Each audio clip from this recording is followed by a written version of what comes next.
श्री विठ्ठल. आपण गुरुवर्य वैराग्यमूर्ती नथुराम बाबा केहळकर यांच्या फळावर आहेत बघा.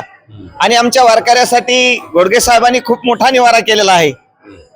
यारे यारे लहान थोर याती भलते नारी नर किंवा सकाळशी येथे आहे अधिकार. सर्व जिंतूर तालुक्यातील आमच्या वारकऱ्यालाच नव्हे तर कुणी सुद्धा या असं सरणी या ठिकाणी करून ठेवलेलं आहे. आणि कुठले वारकरी आहेत दादा आपण? सेलूकडचे. गाव कोणचं आहे? गाव सेलू, जिल्हा परभणी. बरं बरं. आणि तू काय शिकतो बाळ? मी आता 6वी ज्ञानतीर्थमध्ये शिकतो. बरं, आता वारीला आला का? माझे पंजोबा, माझे आजोबा, माझे वडील आणि वडिलांसोबत मीही या वारीला परंपरेनुसार चालवतो. बघा दादा, आता कितवी पिढी आहे तुमची? चौथी पिढी नाही का? काय तुझ्या आजोबाचं नाव? माझ्या आजोबाचं नाव छगनराव बागत.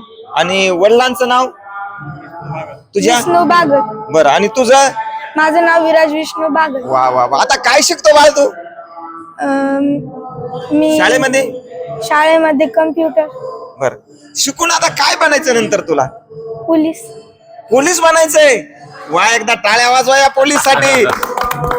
रामकृष्ण हरी. आणि ड्युटी पांडुरंगाच्या इथं घेशील मंदिरावर, आम्हाला मारशील का बारी लागल्यावर घुसल्यावर? नाही ना मारणार? घुसू देणार मग? नाही बघा, नाही. परंपरे जसे सर्व मेहनत करतात तशीच तुम्हाला पण करावं लागेल. वा, रामकृष्ण हरी. आपण पांडुरंगाच्या चरणी विनंती करू. बघा, माझ्या वडिलाची निराशिका देवा आणि तुझी चरण सेवा. पांडुरंगा त्या व्यक्तीप्रमाणे मूर्ती लहान पण कीर्ती महान, नाही का? रामकृष्ण हरी. भेटूया आपण पुन्हा पुढच्या वारीला.